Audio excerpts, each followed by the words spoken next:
Good evening and welcome to Plasterer with me, Eric the Plasterer. Ooh. It's not quite Halloween yet, but the next Ask the Plasterer, which is in 2 Mondays' time, just happens to be Halloween. Ooh.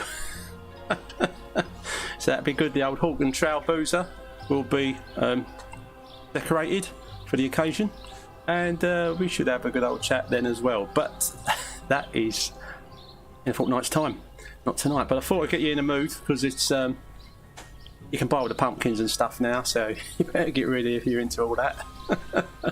So I thought I'd treat you to a little bit of Halloween music and a little bit of Halloweeny pumpkins and spooky woods. Why not? Why not?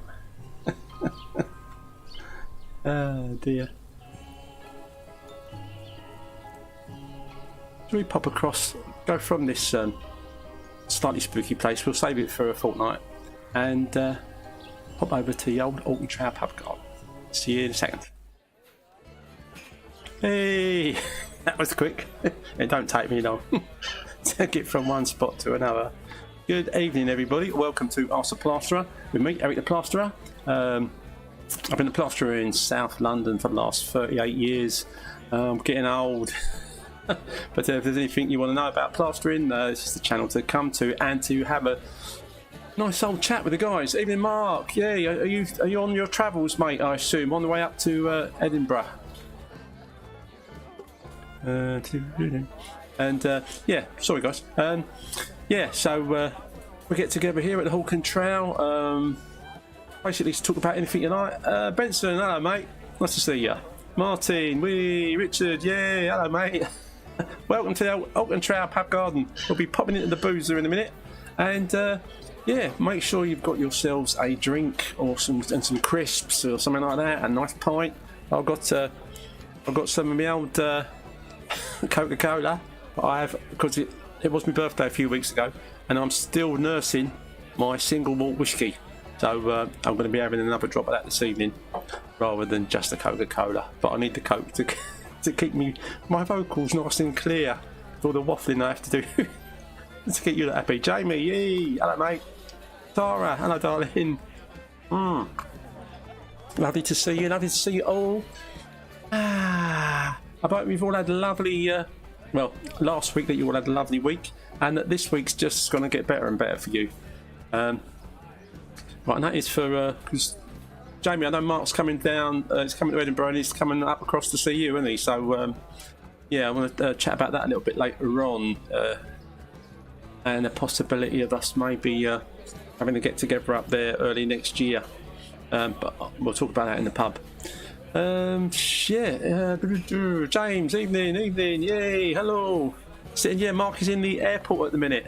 At least it's only a short flight across to Scotland, mate, from Ireland. So yeah, it shouldn't take too long, should it? Mind you, those short flights are normally the bumpiest. It's yeah, I don't mind the bit in between when you're up in the air. It's the taking off and the landing that get me. Mostly the landing. Evening, Mike. When my stomach ends up about here. Speaking of which, a few years back, went to visit my sister who lives over in Spain with my family, and it never happened to me before, but it was one of those flights where a 35 minutes. 35 minute flight over to Edinburgh. I think you're flying to Edinburgh, mate, aren't you? As opposed to, can you fly into Glasgow? Or I don't think you can you? I don't know. What do I know? Yeah, I was on a flight a few years ago with the family, and it was okay going over, no problem. It was quite smooth, no turbulence or any of that malarkey that frightens the life out of me. And Edinburgh, yeah, cool. Cheers, Mark. And it was coming down, and it was a bit windy, so it had a bit of a wobble on it. And it did that something I've seen in videos lately. It kind of like touched down and it kind of bumped on the floor, and I thought, oh, thank God for that. The nose went up and it took off again, and yeah, let's be honest now, I pooped my pants. I thought, what's happening? Apparently they do that in emergencies. So the stewardess woman told us about 5 minutes after it happened. I think just to calm everybody down. But yeah, because if they think they're not going to land it safely, rather than it go a bit dodgy, they take off, they go around again and come down again. But when I was a lot younger, I flew a lot more, and that's never happened to me before. So, and I hadn't really heard of it happening prior to that, though I have since, and I didn't like it. So, needless to say, I haven't been since. Needless to say, if I go somewhere like Scotland, because I used to drive there. I've driven there before because I've been to Edinburgh. It's a lovely place for a Hogmanay one year, which is brilliant. But I've never been keen on the drive because it does take a good old while if you're not going to really stop over on the way there. So I'll get a nice old sleeper train if I'm going up that direction for that going that amount of miles. Because you can catch one up in London at 9 o'clock. You can have something to eat, or got a proper eaty carriage. You can have a few drinks, and if you've actually got a little bunk room as opposed to sleeping in the actual chair, which is a bit cheaper, obviously, you can go to bed and okay, it's not a brilliant night's sleep, but at least when you do wake up eventually, and they bring you some breakfast rolls and stuff and a coffee, you're there. And that's how I like to get to Scotland. I don't like flying. Don't like driving, but hey, I digress. Let's move across, guys and girls, into the boozer. I've made it a little bit hey, here we go for your I've got the silver. Yay, evening mate. And you see that I've got that actual sign been made up here. Look, ye old hawk and trout, because I thought it wasn't really looking the part without some kind of plaque in our boozer. The one and only lovely Plasterer's boozer, where we'll come together for a bit of an old chinwag and talk about how your day's been or your week's been, chat about tools, chat about life in general, and yeah, and whatever you like. So, new sign made. I've got some candles put up on the bar and up on top of the old mantle there, just to make it a bit more cosy, and it's kind of starting to gear towards the decorations for Halloween or for Christmas. Because if you're going to go out to a nice boozer and you're going to have a drink with your friends, you want to. This is my kind of pub, where it's kind of. I like cosy pubs. I don't like. I'm not so keen on the old Witherspoon style. I like it from the fact you can get a nice cheap meal in the Witherspoons, and also Zoltar, hello mate, and also that you can get a reasonable pint of beer price-wise. We used to be able to, and there's no kind of jukebox music or anything playing, but the lighting in them is normally a bit stark, a bit like having a pint in Tesco's. So, which yeah, it's not good for me. Andy, hello mate. Sorry, no, I don't have any nuts. Well, not on the bar anyway. But you know, I couldn't offer them to you anyway. You've got to make sure you've got your thing set up. No, and the thing with me, mate, with these teeth is I sort of like nuts. I'm not mad on them, and but I'll eat a few. But I'll be chewing them all night. Sadly. How's your week this week, Eric? Hope you're not working too hard. Mate, me, I'm never working too hard. I'm starting to discover as I get older. I'm getting more. Not lazy is not the right word. I think I'm getting more into that kind of that mindset where you think it would be really nice not to be having to go to work anymore. But it's not an option that I have. I'm only 16, you know. So I've got another good 20 years on the trail. Yeah. Sadly, but hey, why not? Why not? Not prepared tonight, mate. What, me or you? I've got me drink. I've got me Coke. I've got me single malt birthday present whiskey from the couple of weeks back. Excuse me. Oh, still tastes lovely. I think Mark's getting on the old plane across at some point now to Edinburgh, and I know he's going to meet up with Jamie. And the thing I wanted to, I mentioned it now and I'll mention it again later. When Mark said he was going up there, and I know he goes up there quite regularly, and when he's up there, he meets up with Jamie, and we're both here tonight. I thought, well, at some point I would like to, because we keep talking about maybe having a meet up together. So early next year, I'm gonna plan a date to go up to Edinburgh. I know, like, people live all over this shop, and Edinburgh's quite a long way from London, but on the train, mate, it's quite a breeze. But I'm hoping if we can organise a particular date, then I mean, I'll be quite happy to go. Just meet Mark and Jamie, but if anybody else had the opportunity and they wanted to come along to that, I think we're going to open it up for that. So yeah, remind me, I'll remind you, and I'll mention it again later on for anyone that might miss it, as I've started this early. Margaret, you need to pop to the, what's that, Checkers Dorset Vanessa's pub. Oh, hello Margaret, I didn't know that I didn't know Vanessa had a pub. I'm not up to date on how your life's going, my dear. But yeah, send us some Facebook messages and update me on that particularly as well. Yeah, no, I'd love to do that. Love to do that. Thanks for popping into my pub. My pub. It's probably not quite as real as Vanessa's, but for a lot of the plasterers and guys that come along here just to ask me questions about plastering and stuff, it's nice to have that atmosphere that you're in a nice pub. Put your feet up. They'll grab a pint or a drink. I grab a drink, and people can ring in, but they normally only do that if they're watching it on the TV. Because if they're watching and participating on their mobile phones, they would have to turn the YouTube off to ring me. So they don't. So most of the time it's me doing all the talking.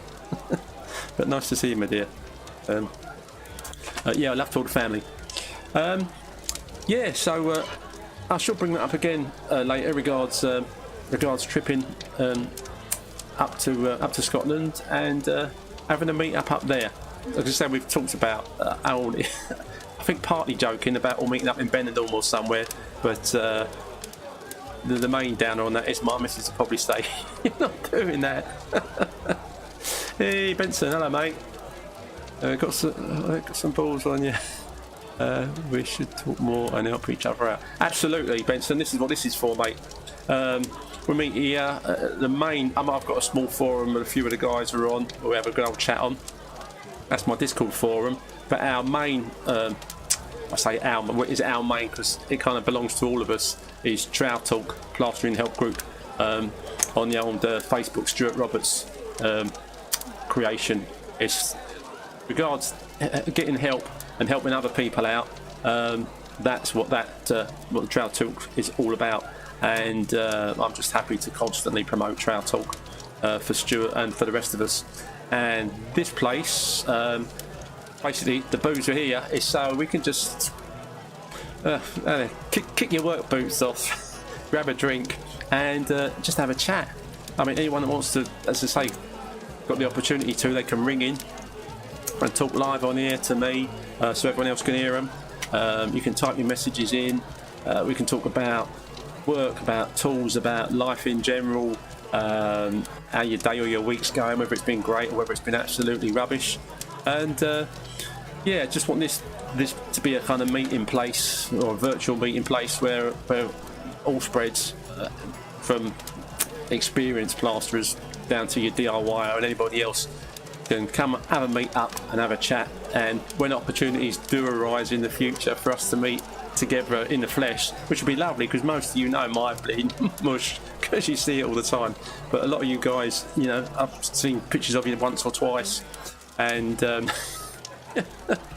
it'd be nice to actually meet you in the flesh, and it'd be nice to feel like you already know somebody even though you've never actually met them in the flesh before.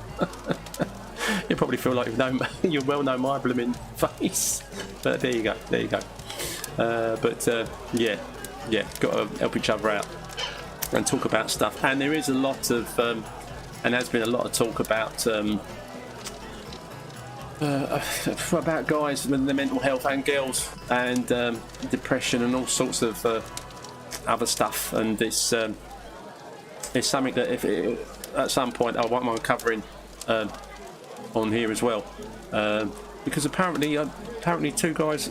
It sounds massive statistic to me, but 2 guys a week topping themselves on like building site guys are committing suicide, and you kind of think, 2 a week? Are you sure? Been a lot of adverts for that on the old fixed radio. So we will cover that at some point. But yeah, but basically, come along here, get stuff off your chest. As long as it's not, yeah, as long as it's civil and not. Because I don't want this to be anything on here to be kind of rude, because I want younger people, if they happen to be watching it, to be able to watch it and not, you know, not yeah, you know what I'm saying. You know what I'm saying. Benson plastering the job everyone thinks they can do. That's it, mate. Yeah. I remember years ago when I first started, when I couldn't really do it then either, and I plastered my sister's bedroom, my sister and brother-in-law, and they went, "Oh yeah, can you do this for us?" And I was like, "Yeah," and it was a bit of a struggle for me, but I could tell when my brother-in-law was watching me that he had that. I think, you know, I reckon I could do this. But he did have a go, and I think he realised it wasn't as easy as even I was making it look when I was rubbish. So, so there you go. But yeah, it is a job most people think they can do until they give it a try. Until they give it a try, mate, and then realise it's not quite so easy. Some of my customers that kind of like sadly like to watch you sometimes when you're working, and I sort of say, "Oh, would you like a go?" I think mostly to get them off my back. But evening, Johnny. But they normally decline, and then hopefully go and do something else. Evening, Eric. How's your workload going? Are you busy? Things are just started slowing for me.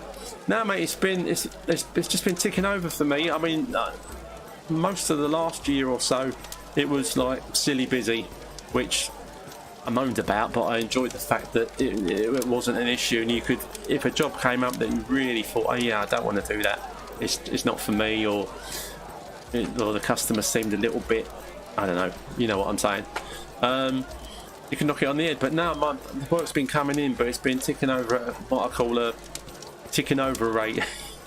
I'm doing this couple of jobs coming in, but because there's I'm not being able to book stuff up like for months. Then you kind of get a little bit with Christmas coming up and and whatever's going to happen regarding our energy bills and all that stuff. Yeah, I'd like to be busier, mate, than I am at the minute. I think it's one of the harder trades, Benson, because you don't. You don't need to be good at the old maths, which is why I became a spread. But the skill of learning to like become a good plasterer. I know I'm not saying a lot of other jobs aren't skilled, but it is, as they say, an art form, without a doubt. Without a doubt. Cheers.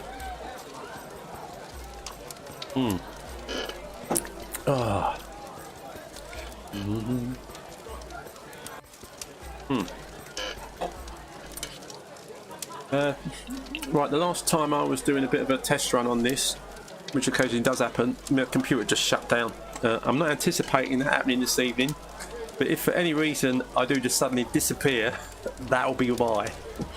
And if we've only been going for a short while, I'll boot everything up again and crack on. If we've been going for quite a long time and it happens, I'll probably go, yeah, we'll leave it. We'll leave it for now. That's why I love it, pal. Enjoy your drink. I'm 2 months dry now, so enjoy one for me. Oh, mate, you can have, you know, you ain't got to drink alcohol to be in this pub. I mean, so I'm only drinking like the whiskey because I got it for my birthday, and I want to get rid of it. But normally it's just Coke for me. I'm fortunate enough to be able to be a sort of a random drinker. I can drink, then regret it the next day, and then not have a drink for weeks, months, without even thinking about it. Yeah, but no, good on you, mate. If you're 2 months dry, because I know, like most things, it's just not easy to stay on the wagon and things like that. As hard as it is, at least it's something you can knock on there completely. Is whereas me and or my missus, we're trying to like keep the old weight down, and you could think, well, if you could just not eat at all, that'd be great. But you have to eat something, and the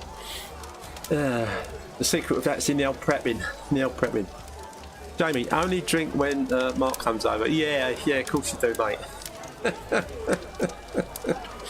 You just, I bet when Mark comes over, you just have the one, do you? Or a half each. Yeah. Hey, Jamie. Hey, Mark. Well, nice to see you, mate. What are you having? Yeah, I'll have a half of bitter. And you want a half of bitter too? Oh, yes, please, mate. But we need to drink it a bit quick because we need to get home and get to bed by 9. Yeah, really, yeah. Johnny, Eric, what Superflex trout are you using now? It's the still the Ox, mate. Ox Superflex trout. It's a lovely bit of kit. Again, I only use it on the last stages of me old troweling up. I will use it with water, but not when it's really when the plaster's still wet. Mark, I'm the same. I only drink when I meet Jamie. Yeah. Yeah, like you said and said, mate, half each, and then off early to bed. Yeah, you can't be doing any of that, having a few pints and or worse still, getting drunk, malarkey. No. I found in the past when I did when I was a teeny bopper, and I used to have a drink. If I had a drink in the afternoon with some friends, it felt lovely at the time. Which we just got a little bit happy, but my feeling ended up staying in the pub, and then the evening kicked in, and then you think, well, you know what, I better go home, even though it's only 7, and I ended up with a banging headache, and and I think the reason I stopped overindulging when I was a bit younger was from I didn't like the hangovers or being sick, but mostly hangovers. Having a banging headache the next day and not being able to do nothing without it being hard, it was just horrible. Saying not to on the end. Benson, trying to Permaflex Marshalltown, brilliant trout by far superior to others.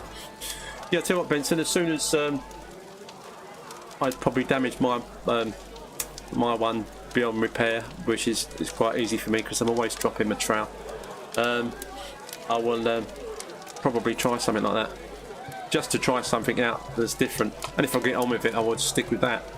As I said, I don't tend to go out and buy lots of different trouts to try because they're expensive, and if you're using the one that you're using for work, or the ones that you're using for work, let's say unless you're regularly plugging them or got a channel that's doing reviews on them, there's no point in having a massive collection of trouts if you're paying for them. So if someone's giving them to you or you're getting them really cheap, then yeah, brilliant.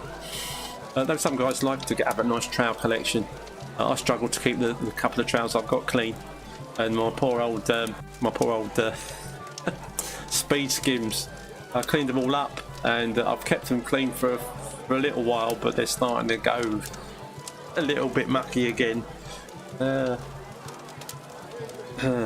Hey, evening, Stu. Alright, bruv, how you get on with the Wi-Fi, mate? I'll tell you what, I took the I said when I went down there with just the old GoPro, it worked, and used the app on the phone to go live onto YouTube, because I got the Wi-Fi, the phone Wi-Fi. That worked absolutely fine. I tried, because we've got one of those extender things in the house that you mentioned. I tried taking it up the garage. I set it up, unplugged it, plugged it in up there, but it was giving me that, no, this is too far away from the main box to my garden's not that big, but it's long enough from the box in the front room to the garage at the end of the garden. It just wasn't getting a good signal, and I did a brief test. A couple of guys might have seen in the garage, and it was flickering and jumping all over the place and getting stuck, and that's no good. So I'll probably will use hotspotting from a phone or something like that, and But again, I only need to do that, mate, if I do anything live down there. And the main reason for trying to tidy up the garage is that so I can do some demos, you know, from like top-down view on a desk of stuff to do with trowels or cleaning them up, or I don't know, any other kind of plastery diddly gadgets that we can get that I could probably review. That are fairly reasonably cheap to buy, and probably could review some of. Show a bit better some of Pete Carter's beads and stuff on there, and his other amazing inventions that he comes out with. Oh, right, hang on, I just want to put my keep chatting, guys, keep chatting. Here we go. Don't want to miss out on anyone's questions. Right, Benson, fantastic trowel. I have a Needler too, but lay on with perma shape, then finish with Lex works for me. Silver, did the ceiling today, only small, PVA, dried quick. Yeah, one the weather's still half decent. It was nice, the sun came out today, it was quite warm. First coat dried instantly, so be alright with a second coat. It was a battle, I remember it was full of insulation above. Ooh. Yeah, but it was yeah, it's probably hot where you were, Silver, as well, wasn't it? Today it did get quite warm. I almost took my t-shirt off in the garden. I was that warm. Stu, I'll send a link, mate. Yeah, please do, Stu. You can get a repeater that runs through your PowerPoints. Yeah, that's because there used to be like baby alarms used to work like that, where you could plug it in and it worked, as you say, through the ring. But yeah, if you send me the link, mate, and that works, that'll be great. Because the thing I've been trying, it just wouldn't have it. But yeah, it'll be cheaper than using a hotspot and having to pay for the data. Do any live stuff. Vincent, feel free to check out my work on my business page. Yeah, if I see your business page, Benson, on the next episode of this, mate, I'll give you a shout out. If I can see get some of your pictures up here. We're still going to give a few shouts tonight to a few people that are probably watching. Johnny, how did you clean your speed skim, Eric?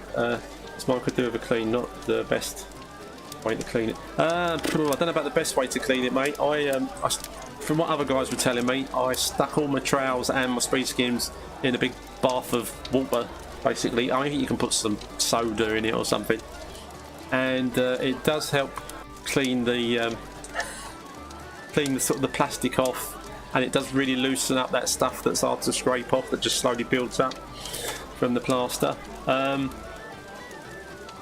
Still, for a couple of days, I think it was over the period when we was on some kind of holiday and a long weekend. It's probably Easter, and I started to give it a good old rub with sandpaper, or wet and dry is probably best if you're taking it out of a wet tub.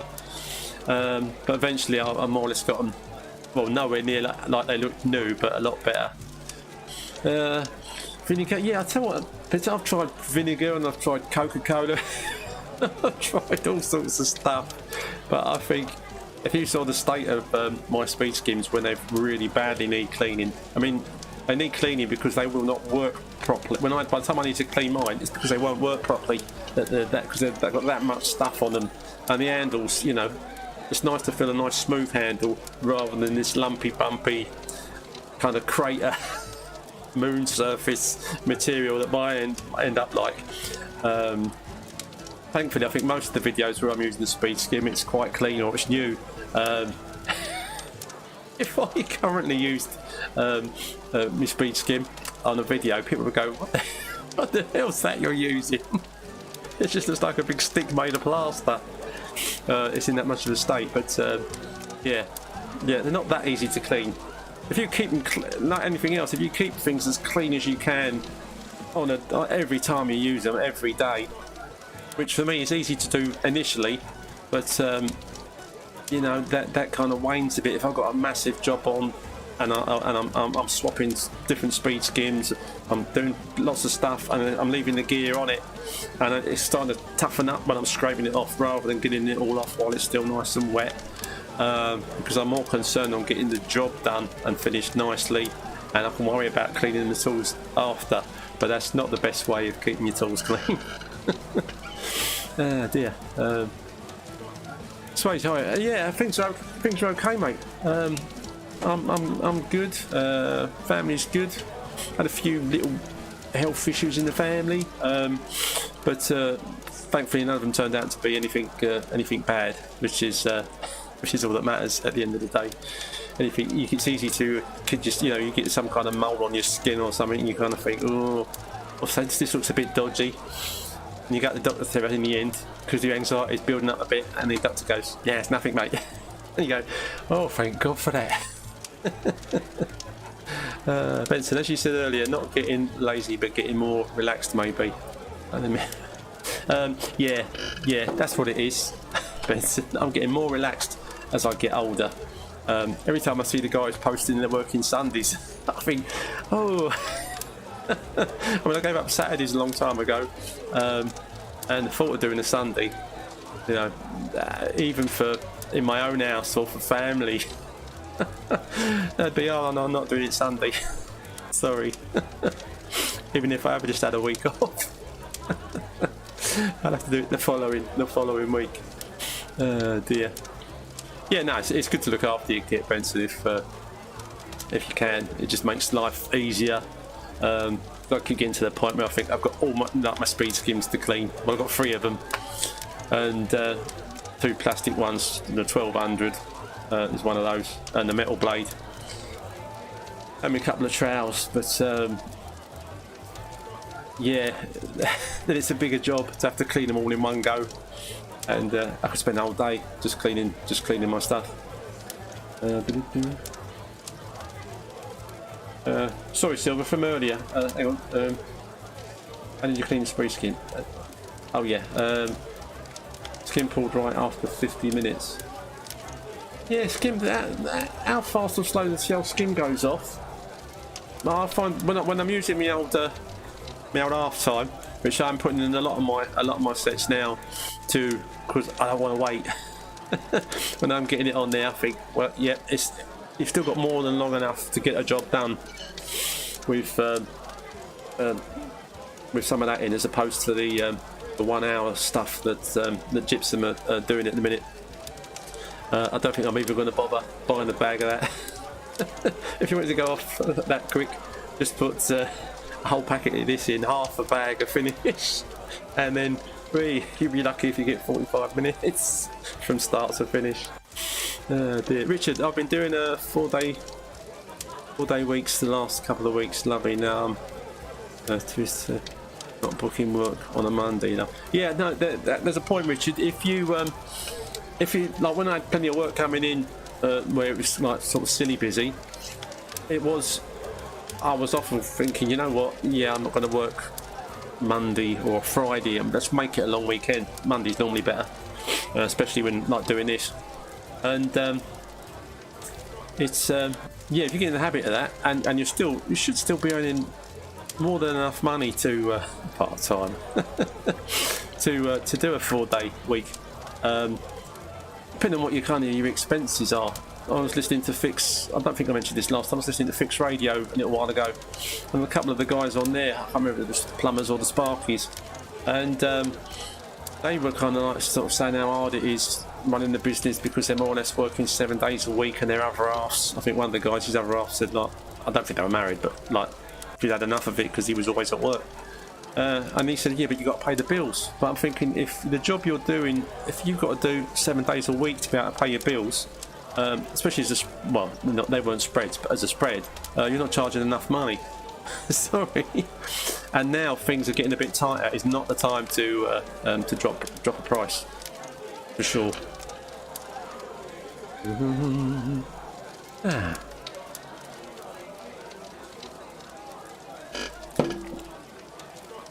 I'm sorry if I don't think I've missed anyone's questions out that have popped by. Sometimes when they go past me a little bit quick, I miss them out, and then my daughter tells me off for not answering everybody's questions.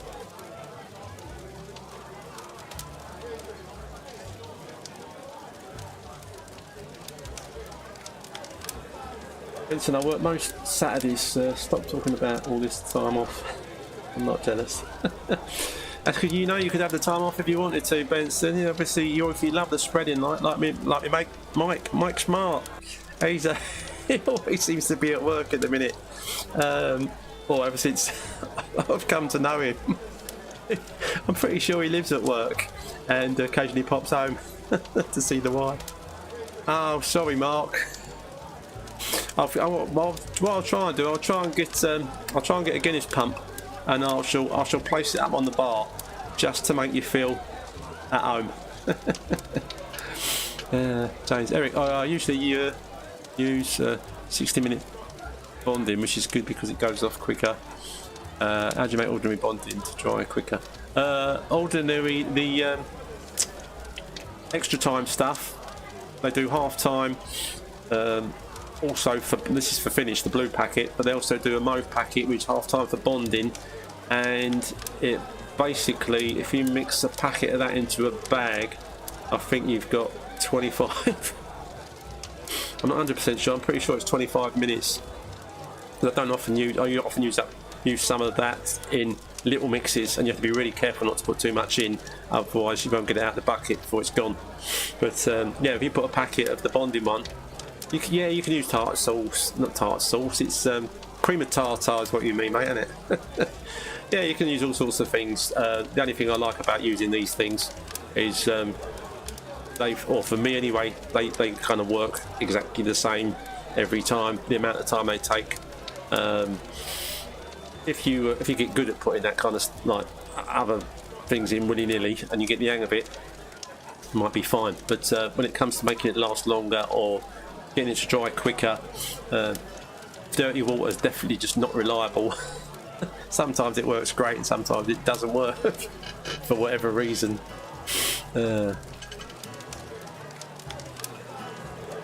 Yeah, half time for bonding is fast. I don't often mix a packet in a bag unless I'm doing one big major area, Mark. And you know you can get it on there in no problem. Otherwise, yeah, it's about 25 minutes I think is all you've got if you do that. Anything beats waiting half a day for the bonding to go off, because if you do want to try and skim it the same day, that's always the time. If you don't put something in it, it will just hang, just to be awkward. But it doesn't matter because you're not going to do something on it till the next day. It normally dries quite quickly. If you're thinking, and I'm not going to put nothing in it, it does go quite quickly. That's the day it just hangs about all flipping day. Other than that, I've just been unlucky. Evening, Martin. Handful of cement in, bonding. Yeah, again, mate, I don't like just chancing bit of cement, wheeling your gear, cream of tartar, other things. You can, yeah. You can, if you do these techniques often enough, and you get it to where you're putting exactly the right amount in of whatever you're using, and it works fine for you, then great. But I'll just stick with me packets of the gear that I know work great for me, and I'm very happy with. So, TikTok scrim tape required over bead rings, yay or nay? I very rarely, as I say, TikTok, I've been spreading for 38 years, and very rarely do I put a scrim tape over beads. If there is a joint in the plasterboard that the bead ain't going to cover, and you can see the joint, then if it's an open joint of plasterboard, I'll put some PVA on it to kill the suction in it, and then we'll put a bit of tape over it. But if the bead covers the joint, I don't tape it on one side or both sides. I mean, if you do, I suppose it's going to make it that bit stronger and a bit less chance of there being any cracking at a future date. But I've never really had any issues or customers ring me back going, oh, I've got cracking around me beads. The odd hairline crack in a massive skimmed wall, yeah, because you can't guarantee against that happening on some occasions. But cracking around my beads, I don't normally have an issue with. So it's a nay from me, but yeah, just using more material, when you that you're paying for. I suppose you could, yeah, or you could get the customer to pay for it. But yeah, but if you're happy scrimming the edges of your beads, then go ahead and do that. because everyone's got their own techniques, and if they're happy with their techniques and they're happy to spend the money on either second coating with fresh stuff, as I've always, for people that know me, I was taught and have always watered down what's left of my first coat to put on a tight second coat for flattening out. I never let it go and then mix up a fresh one, because it's going to take longer for that to go off, and I like my sets to go off from the time I've allowed when I first mixed it up. I don't want to delay it by mixing up a fresh one and putting a fresh one over the top. But that's a discussion for another day, or there's probably loads of these that I've talked about that on. James, I love 60-minute bonding. It's the perfect setting time, usually dried in less than an hour. Yeah, fair enough, mate. If you're doing a large area, then you want about 60 minutes, to be honest. If I've only got a little patch like this on a wall that I need to skim, and it's an in and out that day job, there's nothing worse than putting that patch on and having to wait, well, even an hour if there's no porosity in it, sucking the water out. So I normally mix up a small amount of this in the bucket, just enough. I mix up just enough gear to do that patch, put a little drop of this in, and you kind of learn how much a little bit is to stop it going too rapid. So you can literally get it in the hole. You've just about got time to level it off with your trowel or your straight edge, and then boom, it's gone. And then you can bang straight on with the setting, rather than having to wait an hour or whatever. But yeah, if you're doing a larger area, you want about an hour. I don't like the idea of only having about 25 minutes to bond something. Not a large area anyway. For sure. Richard, got a TV wall to do this week. Never look forward to them. No, too much prep. Yeah. I said those media type walls were in years ago, and then they went out of fashion. People had more the telly built in. That's before they had flat screen tellies. It was to make it look a bit more fancy, that you kind of buried most of your telly into the. If you had a chimney breast, you would literally, if it wasn't being used, you would hack it out so the back of your telly could go in it, and then build a frame around it so it looked like you had a flat screen telly, even though you didn't. This guy that I watch, Matthew Perks, DIY Perks is his channel. He makes some amazing stuff. None of it's simple to make, but it is doable, and other things I think, oh sorry mate, it's just not doable.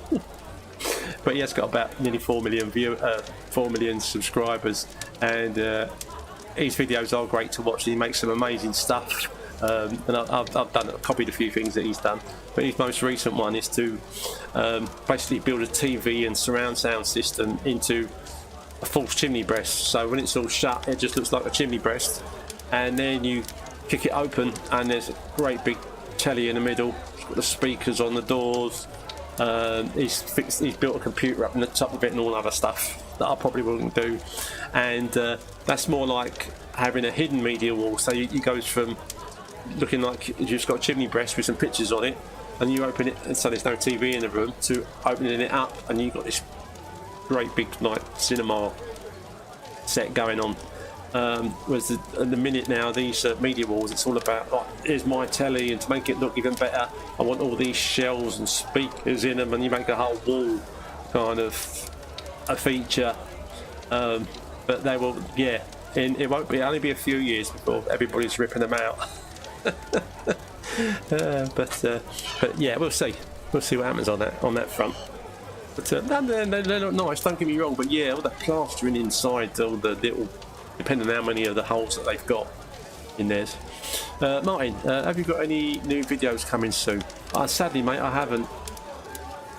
There's been nothing exciting to do that I could film that would be...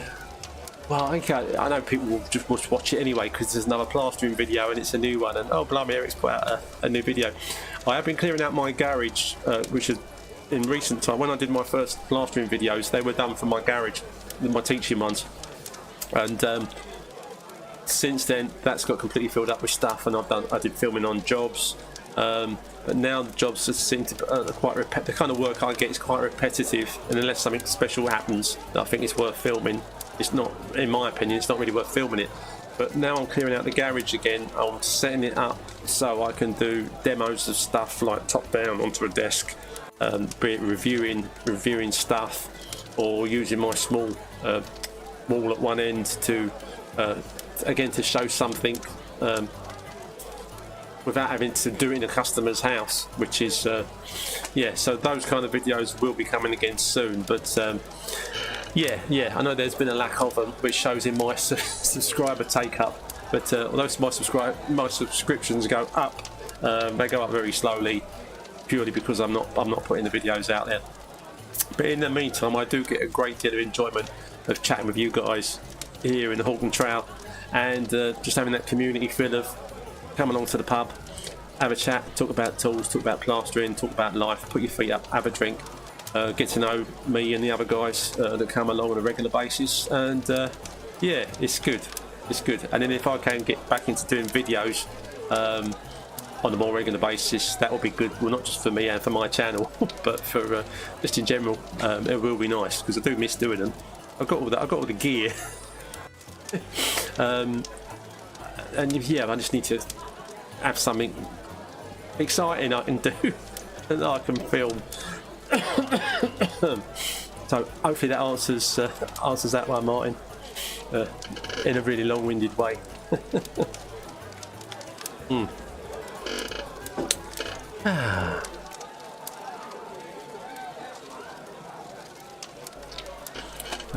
Oh, that's what I was going to say. I was going to have a little shout out, and I'm going to start with, hold on, the wisdom. Hang on, let's find my little clicker. The wisdom of Ben Fillery. Who's Ben Fillery, I hear you ask? Unless you know who Ben Fillery is, or if Ben Fillery is watching. This is Ben. Yeah, and his wisdom is, look, safety glasses. I don't wear them, and I've had loads of plaster in my eyes over the years. But I say loads, more than I would have liked to have got in my eyes. And he's just making a point in this particular shot, when he was obviously at work, that if he hadn't worn them since he'd had an accident previously and getting gear in his eyes, then that bit that's stuck to his cheek and to the glasses would have been straight in his eyeball. So wise words from Ben. Cheers, Ben, and hopefully they'll take it on board, and me too. I do tend to try and plaster to one side, but as always happens, you do end up going straight over the top of your head. So if you do that, you're so easily risking that happening to your face and getting it in your eyes. So wear the goggles, guys. Wear the goggles, and you. Yeah, okay, we'll do. That's Ben, and also, of course, this week a photo put up, I think it was on Trail Talk, of Colby Barnes stilts. This is the way to do it, guys. You've got to get them stilts on, you've got to get the hang of using them. I know a few guys that don't like the stilts, or they can't get the hang of them. If you're too tall for them, like Bob Stewie's, then that makes a lot of sense. But if not, they're quick and easy to get the hang of, and they just save you so much time and messing about and money on setting stuff up, or having to kick crates around or anything else like that. And also, one thing I've discovered, even in more recent years actually, is what can give you a problem is a lot of trainers nowadays, the rubber sole on the back kind of splays outwards to the back, which means as tight as you might grip your straps over the top of your feet, your heel can start to just slide forward and come out of the grips, which obviously is a major issue if you're walking on stilts. You don't want your shoe to be coming out of the back. If you've got trainers like my best old ones that I wear when I've got my stilts on, they've got a square sole on them, especially the heel, and it doesn't all splay out. It needs to be nice and square, and it sits nice and tight, so when you pull those straps down, your heel's not coming out. But so keep an eye on that. If you ever have issues with your foot coming out of stilts, if you are a stilt wearer, that it's not the stilts, it's the shoe. It's the shoe. So well done, Colby, mate. That's what we like to see. That's what we like to see. You can't beat a pair of stilts. Can't beat a pair of stilts. And then proper shout out for this week. I'm going to do these probably on a more regular basis. Is John Stafford. Who's John Stafford, I hear you ask? Well, this is some of John's exterior work, and I was looking at it on Trail Talk, and I thought, you know what, that's a lot of work he's taking on there and doing, and it's looking good. And yeah, so I thought, yeah, I'll give him a shout and just let you see some of his lovely work here. Well done, John, mate. That's my look at that. I mean, all this kind of stuff is great if the when the weather's good. As I say, the only reason I've stopped doing it is because it's normally if I put anything on like that and then it starts to bucket down with rain, and then when that happens, you kind of like, you're stuffed really, especially if you're covering large areas like this. So you can chuck plastic over them, but who wants to do that? Who wants to do that? So there you go, John. If you haven't seen this live, then hopefully, mate, someone will tell you it's on here, and you'll be able to have a shifty. Have a shifty. Ah, here we go. Hey, Richard, Eric, if I put extra time in my van's fuel tank, will it last longer? Absolutely, probably not, mate. No. But it'd be good if it did. It'd be good if it did. Every time, I think, see, for me, petrol hasn't gone up because I still stick 20 quid in to when I pop in a petrol station. Okay, sometimes 30 quid. But I've noticed it's not lasting as long. Don't know why. But at least that way I can kid myself that petrol isn't ridiculous money. Because when I've filled up the motor from nearly empty, we're looking at like 100 quid. And you kind of think, whoa. But yeah. Benson, stick your pics up on PTG when on the wall. PTG. What's PTG, Benson? Talking about I'm getting old. And even some obvious things sometimes just go over my head because I'm not thinking straight.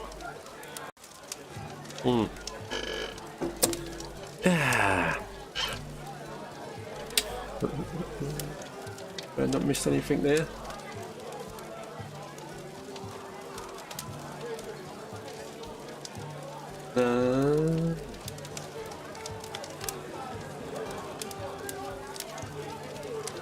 Diggity da, where you been, mate? Ain't seen you for ages. Good evening, sir. Good evening.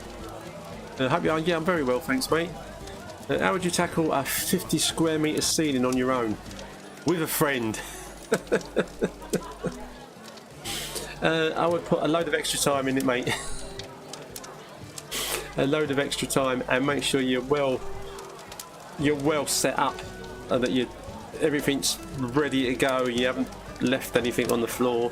I would be doing it on stilts. So I make that assumption you'd be doing the same, because doing a big ceiling, it's got to be off scaffolding or off of stilts, or if you can reach it in work tool boots, then work tool boots. But yeah, I'd be ready. You put plenty of put a packet of extra time in each bag that you're putting on, and it should give you plenty of time to cover 50 square meters. But yeah, you don't want to be on a plank with 2 ladders or kicking around a trolley. I mean, you can, but man, that just makes it even so much harder if you're doing a big ceiling. So yeah.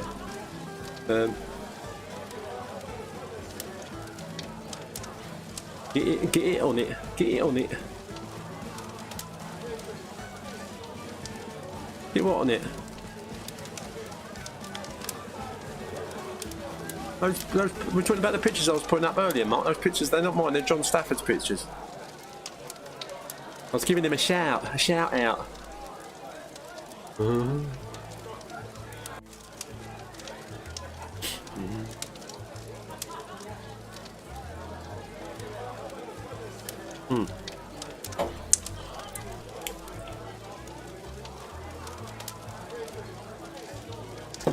Always like seeing feature walls. Not feature walls like the old media walls with the telly in and all that. More feature walls with some some fancy flowery wallpaper. Oh dear. Right, make sure I haven't forgotten anything. No, okay, cool. How we doing for time, boys and girls? 7:56. We will carry on till about 8:30 if all goes well and if we stay busy in the boozer. Have we all had while I'm here and it's going a bit quiet? Have we all had a good week last week? Is everything hunky dory, tickety boo? Is everybody busy? So quiet? Anyone bought any fantastic new tools? I haven't seen anything new on the market lately that's kind of like, oh wow, yeah, that'd be cool.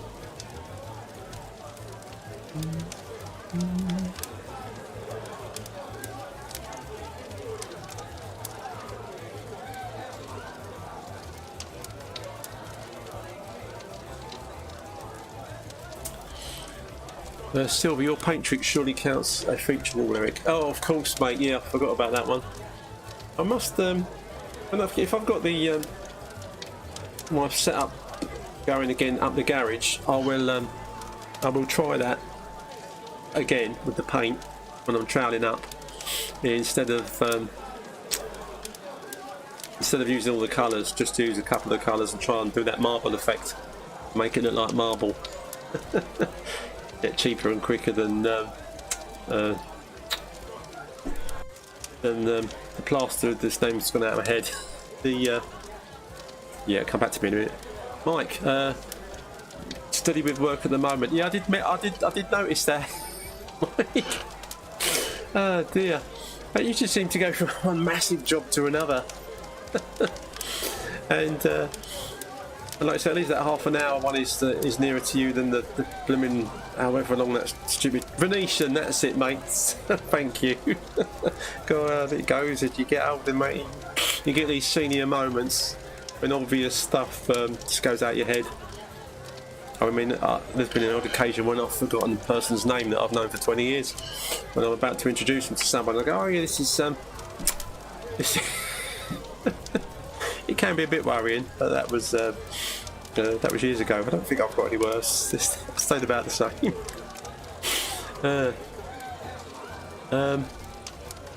It's a flat out with work brought jigsaw the other day, just because I didn't have one. Other than that, a corner trowel and Nina again, and tank. What's that? Hang on.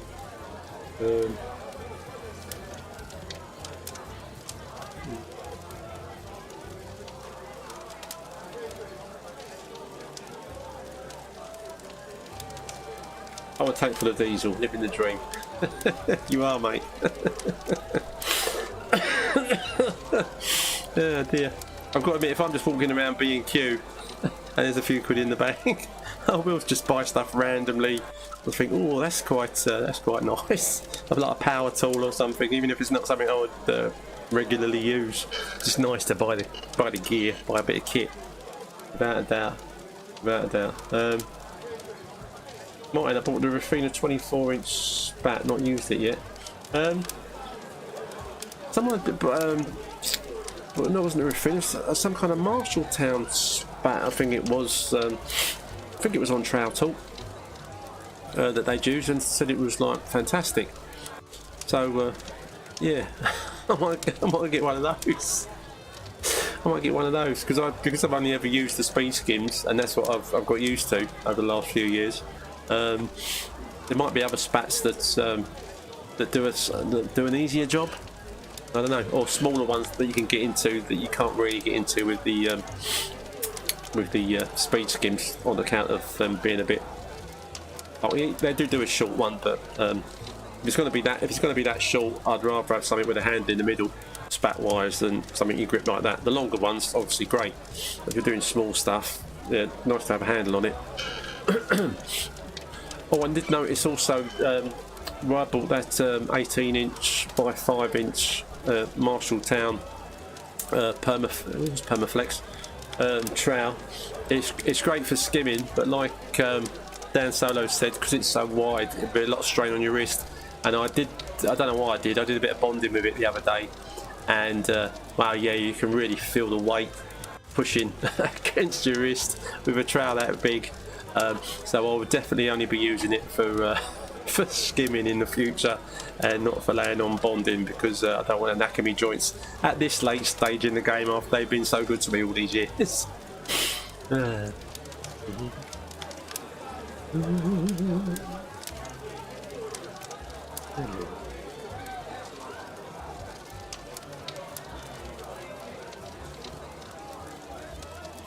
Now, and hopefully, guys, it won't be long before Stu's got that interview coming up with Joel Cook from Rendivate. So I am looking forward to that immensely.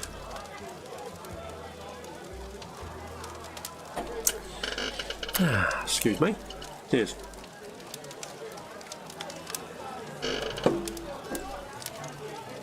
That's it, Silver. Yeah, Marshalltown's the squidgy blade plastic thingamajig. That's what it says on the packet, mate. Actually, as far as I know. So, or if you just Google that on Amazon, it comes up straight away. Dear. Richard multi-finish was slightly under £9, so I hope it goes down a bit. Ooh, slightly under £9. Oh man, it's still too expensive, isn't it? At the end of the day. As I said, I've still got to be really careful that I don't underprice on the amount of gear on a job when I'm doing it. So it's the back of my head, I've still got like bag of finish being cheaper than pushing a tenner, and because it reflects in your profit if you've underestimated the price of your bags of finish, and you're doing the seeding and all the walls, and the stupid price of the beads as well, unless you buy them in bulk. They've got silly.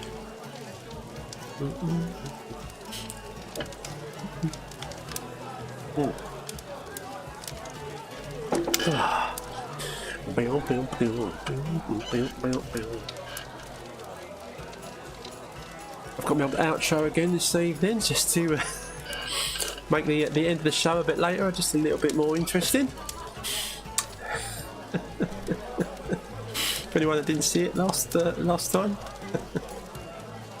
£10 now a plasterboard. Is that 9.5 6x3s, Silver, or are you talking about 8x4s in the old bunny?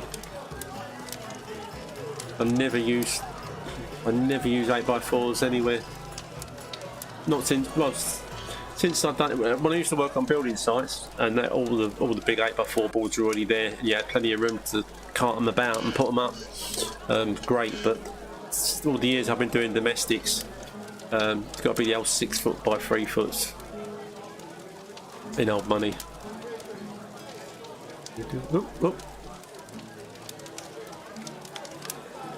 Grongler.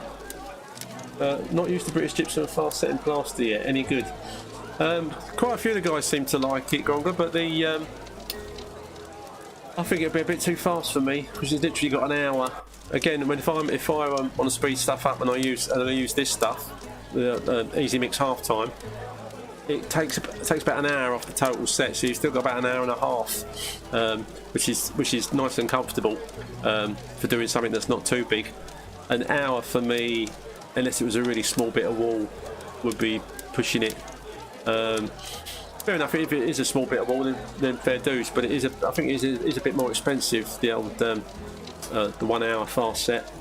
But give it a go, mate. It says some guys like it, and if you're not doing too big of an area with it, or if you can plaster like the wind, then go for it. But I wouldn't want the pressure.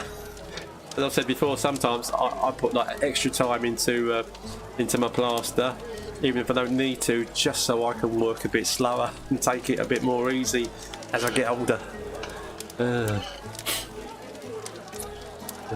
Goes too quick, you can't feel the bits. You can't feel the bits if you need to. Yeah, that's what I won't be so keen on.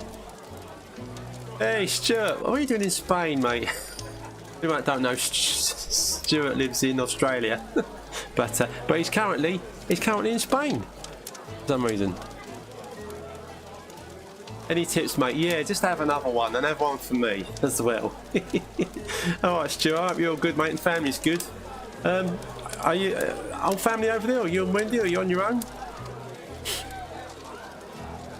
Stuart's a bit of a jet setter. He pops between Australia and England like you'd pop down to Tesco's. Love you, mate. Wendy and the girls were alright. Wendy and I. Oh, nice, mate. Enjoy. You just put your feet up and watch me.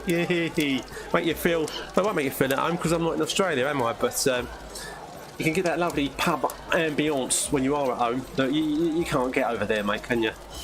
You can't get in Spain either, but it's really warm. You don't really want to be sitting by a log fire, do you?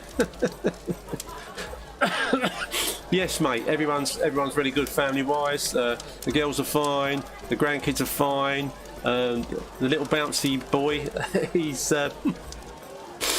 Elias. He's yeah, he's great. Whoa, mate, he's like that, and he's only what? I don't remember how old he is. But we're only talking a couple of months at the most. Or is it that 6 weeks? I don't know. I'm a bit rubbish at that. Can't understand Spanish TV. I know, that's terrible, mate. You could learn Spanish, Stu. That would help. I hated that. If we were on holiday somewhere, and had a TV. Oh yeah, let's watch the TV. Stay in, and it's either some really weird old stuff they put on. And even and you kind of think, oh, even if it was in English, it'd be terrible. But there you go. But then so you got to go somewhere where they've got the old satellite dish, mate, and you can pick up all the English stuff, all the English channels. Have you whereabouts in Spain are you, Stu?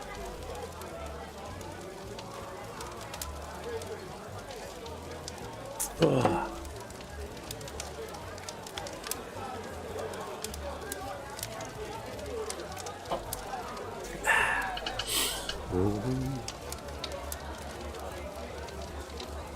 Ibiza. Oh, nice, mate. Nice. Are you doing all the clubbing, you and Wendy? What do they do this time of year? Or is it a bit late in the year? Is it still warm at night in Spain at the minute? Because I know it can get, as it gets later in the year, it can get a bit nippy new in the evening. It's lovely during the day, a bit nippy new in the evening. I'm assuming it's just a holiday, mate, and you're nah. Don't, mate. You're still a hell of a lot younger than me. Oh, well, I say a hell of a lot, quite a lot. Dear. Are you still warm? Youngsters are there. All right. It's just literally just a holiday, mate. You're not out there for any other reason.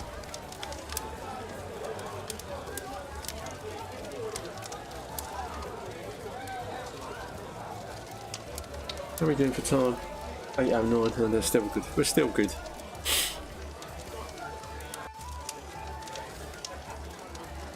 Oh, he'll enjoy it, Silver. Don't worry. Stuart, he works hard, and but he knows how. I say knows how to relax. I think he knows how to relax. He knows how to enjoy himself.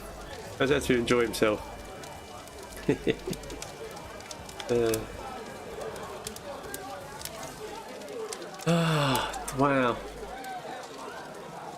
Yeah. Sorry for any of you guys that are listening. Stuart us about Stuart hopping to Australia and back like it's just going to Sainsbury's. He popped over from Australia to pick up his mum, took his mum back to Australia, and then brought her back home again, and then having a little break in Spain. So, oh dear, I haven't been to Australia once yet because I don't think I could hack the distance.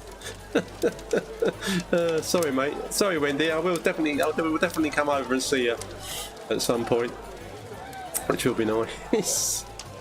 I'll make myself.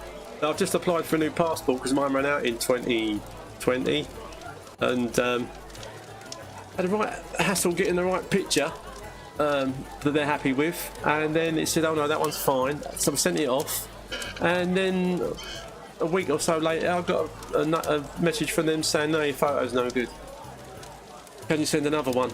But it's got to be, I wasn't looking neutral enough, I was too like that. Oh, but when I was like that, they weren't happy because they couldn't see enough of my eyes. Really hard, really hard. Cheers, Stu. Yeah, I know, mate, I know. the opportunity arises, mate, then I'll definitely, me and Bev will definitely take the plunge 1 year and come over. Oh dear. So yeah, so at the minute, and I still haven't sent off a new one, so I better do it quick, because if I lose this 70 odd quid it costs to apply for a new one, Bev won't be very happy with me. So and then yeah, if they've ever got a passport, then I can go and visit Carwin in Spain. I can pop to Australia if we're allowed out of this country. The way it's still going a bit pear-shaped here at the minute. Dear, but you got to look on the bright side. As long as you're fit and healthy, you just got to crack on with the rest.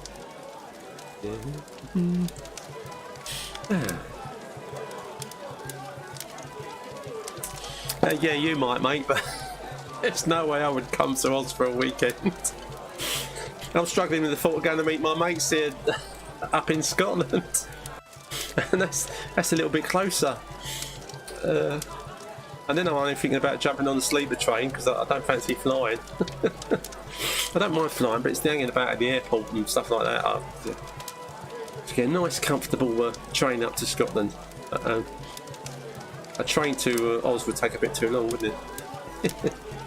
Richard, I was in Centre Parks in Woburn last weekend. Have you been? I tell you what, mate. Which Centre Parks have I been to? It's I don't think it's the Woburn one. It's very near to. If you're in London, I think it's the nearest one you can get to. Woburn, is it? Or it might be the Woburn one.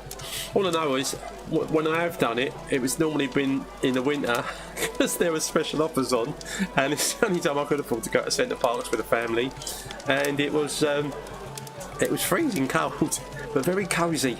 A bit like this in the old log cabin. You get one of those old logs, put it on the fire, and I enjoyed all that. And because it's all heated, isn't it, the water and stuff, and doing all the water flumes and stuff. And if money was no object, I would definitely do a massive family get-together holiday in the summer in a Centre Parks, just because, yeah, it is fun, and they are nice.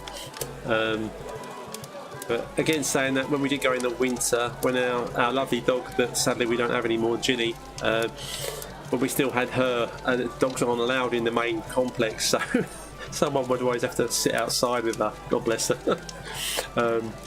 Which in the winter wasn't a lot of fun.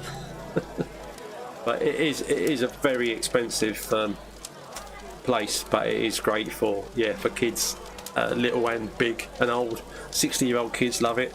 Love the old water flumes and stuff, man. I love all that stuff. If there's anything, there's a couple of really dangerous, spooky things there that you wouldn't get me on. But generally, it's good because you can knacker yourself out doing that until quite late at night, can't you?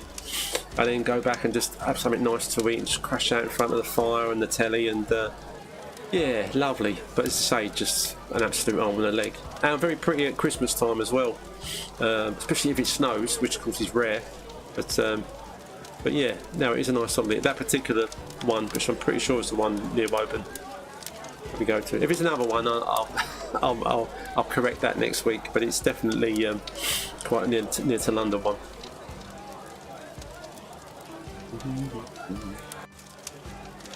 Oh, pardon me. What's tomorrow? Oh, I had a good old doctor sent me a sort of a well-manned opportunity a few weeks back to have some blood tests and see if everything's working properly. And I had them blood tests last Tuesday, and tomorrow about 8 o'clock I'm going for the results, which I'll let you know how that goes, but they didn't ring me in a hurry to say, oh. So I'm hoping they're going to go, oh wow, you're fit for an old geezer. Cheers, Stuart, yeah. Are you not going to Scotland, mate, are you?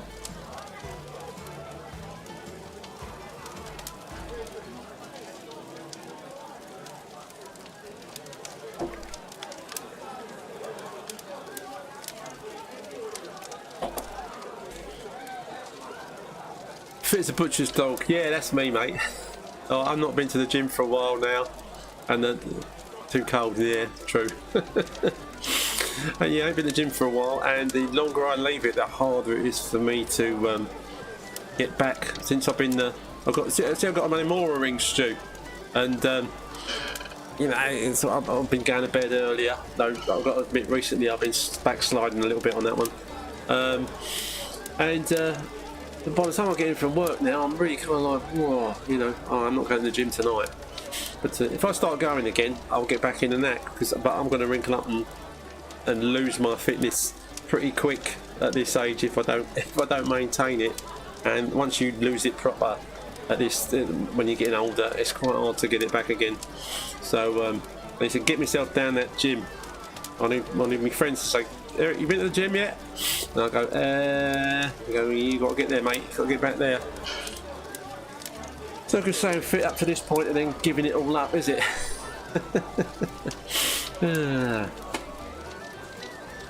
Oh, Eric, you've received 100 messages today with Restream Chat. That's quite good, isn't it, when you can get 100 messages out of 3 people? No, I'm joking. Consistency is the key, Stu. I'm pretty sure you're going to the gym now, Stu, aren't you? I've had 21 buffet breakfasts in 21 days. Oh, you can't beat a buffet breakfast, bruv. I'm assuming you're just watching me on your phone. I don't suppose you can link up to the YouTube on the telly when you're in Spain. You'd have to be somewhere quite posh with a smart TV, wouldn't you? Vincent, can we get to 200? But only if we can get there by 8:30, Benson. That's the only trouble with this. This is a lovely pub, but it doesn't open until 7 and it shuts at 8:30. So apart from that, it's a great pub. On the phone, Stu. Oh, okay, cheers, mate. Yeah.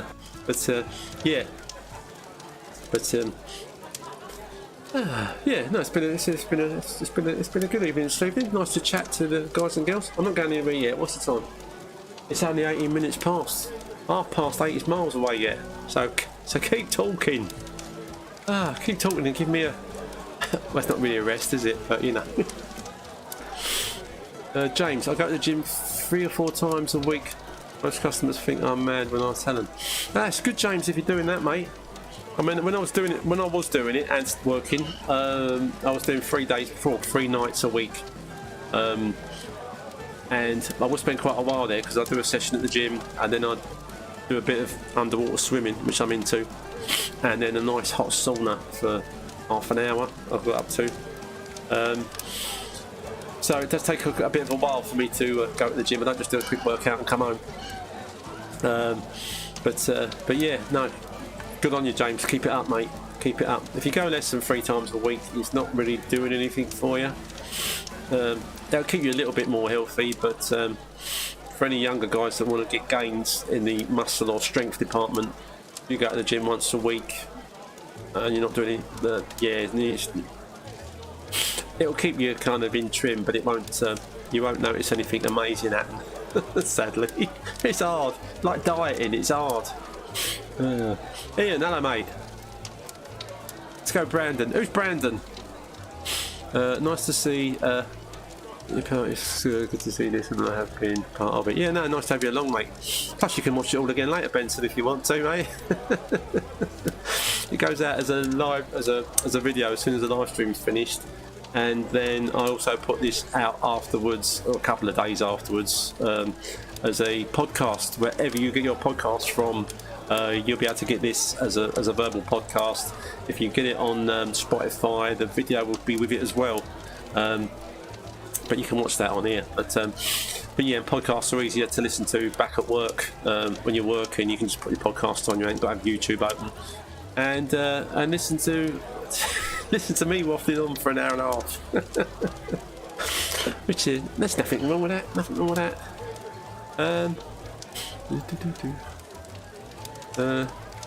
What was that, Mark? I missed something you said there. Music gets rowdy after 8:30. Oh no, mate, that's why they shut us down at 8:30. It's that bunch of Irish fellas round there. They're always like start kicking off after a few too many Guinnesses. Only in a good way, but just too rowdy. Just too rowdy, mate. And the old landlord, he says, you know, I don't mind you doing your live stream from the old Dorking Trail, but you know, the guys around there, they're getting a little bit rowdy now, so you know, we want to shut up shop and have an early night, because we've got to save up for the old energy bills, and which is the reason why there's all these candles on the bar, because it keeps the pub a bit warmer without having to put the heating on, and of course it's got the log fire going, which is cool.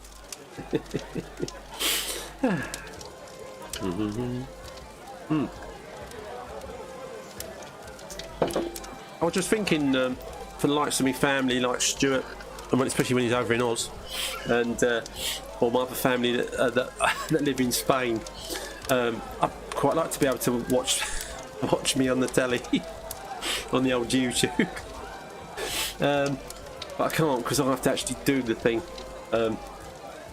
But yeah.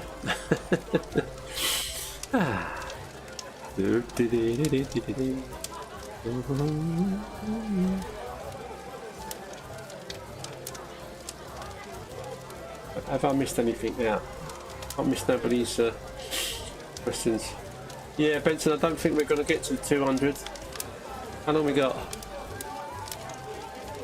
Yeah, going viral, mate, yeah. How many of us are left watching at the minute? Hang on, let's have a quick shifty.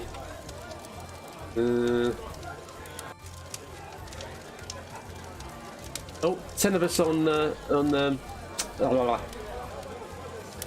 YouTube and 5 on Facebook. And then I know some of the guys on the Trail Talk Facebook group, which I can't stream to because I can only stream to my own personal Facebook account.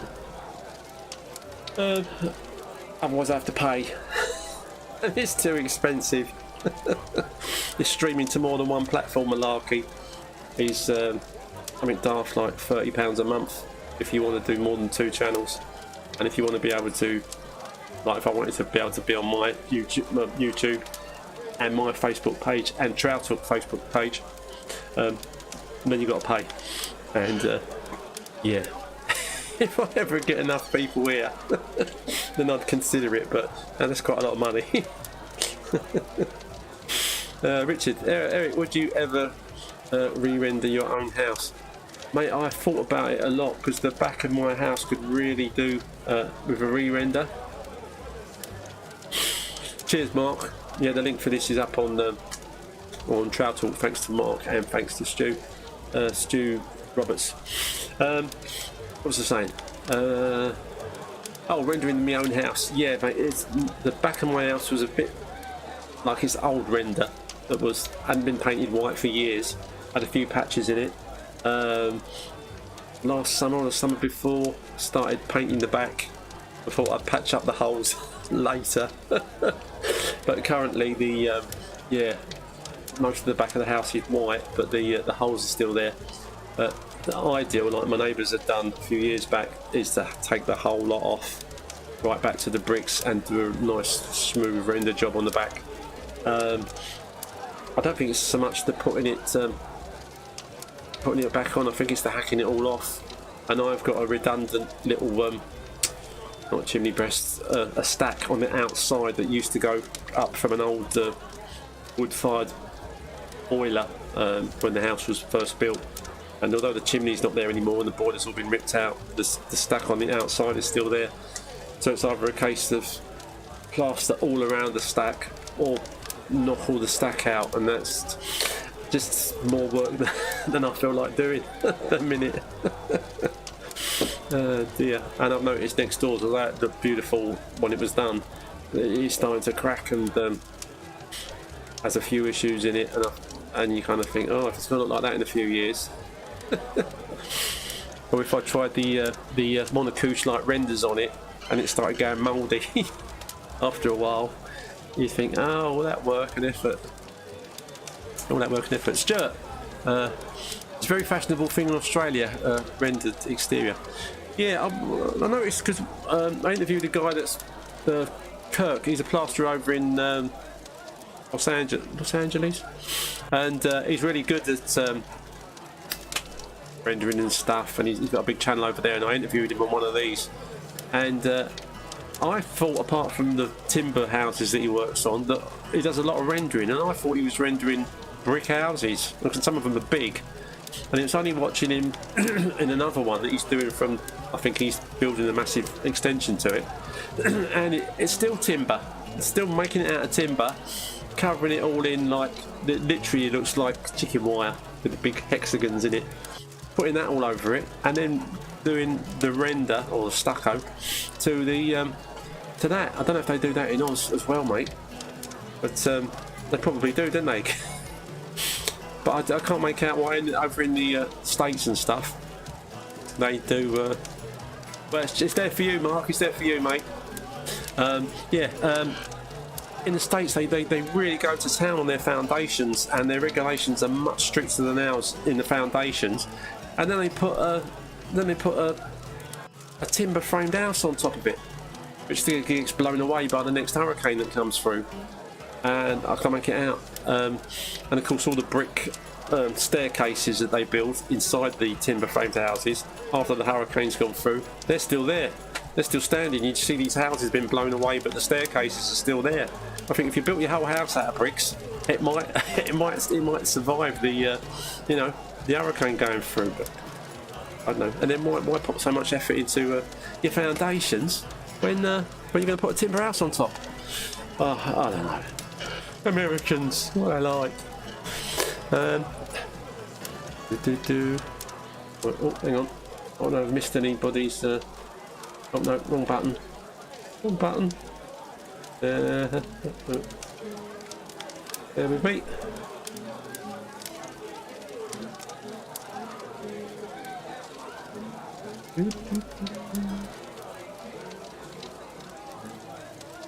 Right there. Yes, Mark, the hats did arrive, mate. I've got a couple of them there. What do you want me to do with them?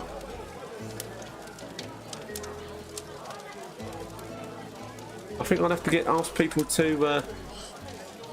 I know you like people to send details to you with their email addresses and stuff on, so they can win some hats. But you sent these two here, mate. I think I'm going to have to do some kind of. If they do something or another, give them away. Yeah, okay, mate. Cheers. So I can do that freely as I like then. Here's my dears. I shall do that. Yeah, for anyone that's still watching, if you want a lovely beanie hat, I haven't got one up here sadly at the minute. With Easy Mix on the front, had to keep you nice and warm this winter. I've got just the thing for you. From good old Mark Shepherd at Easy Mix with a Z, and yeah, and I'll come up with some idea that so you could win one. Yeah, I've got two to give away, not including my own. So I've got 3 in total. So there's 2 to give away, and they're lovely, nice black hat with the old embossed, properly embossed as well. I'm not talking about a stick on. No, we're talking proper embossed hat. So yeah. Keep your eyes open. I shall, yeah, on the next After Plasterer on Halloween, which is Monday, fortnight's time. I'll have some kind of competition on there to win those. So that'd be good. And I'm gonna have the boozer done up, all Halloweeny, pumpkins, other stuff and what have you. Going to the fireworks this year. I'm not going to the fireworks uptown, mate. I never used to go to the fireworks uptown when it was free, because I thought as nice as it would be to be up there by the old big wheel, as I call it, by the river. It's when it's all over and you've got to get home with a million other people on the tube back to where we live. And now you've got to pay for tickets, haven't you? But yeah, we got some really nice displays local to us that I used to pay to go in, but now I stand outside and just watch it through the fence because you can still see them. You just can't go in and buy any candy floss. But hey, take your own candy floss. But then I like to go there, watch that, and then Hop to the with some nice hot chips with salt and vinegar, and then pop back for a proper bit of real ale in the local boozer, which is very similar to this. It's got a lovely fire as well, and that's all nice. So I'm going to be doing that this fireworks night, so that'll be good. Last order's coming up. Where are we? Oh yes, 8:31. Right guys, I've got another outro again at the end to this evening for your delectation. So it's last orders time, guys and girls. I'm going to be popping off now. You can chat to me on our Discord forum, which you can find out how to join that on the bottom on the description in most of my videos, especially the old teaching ones. And you can chat to us on there. I'll be back here in a fortnight's time, and also I'll probably see you on Trail Talk quite often. Right, let's have a little bit of the old outro. Cheers, Mark. Have a lovely time with Jamie, mate. Have a lovely time with Jamie. And here we go. Oh, I can't hear the music. Doesn't mean it's not playing, though.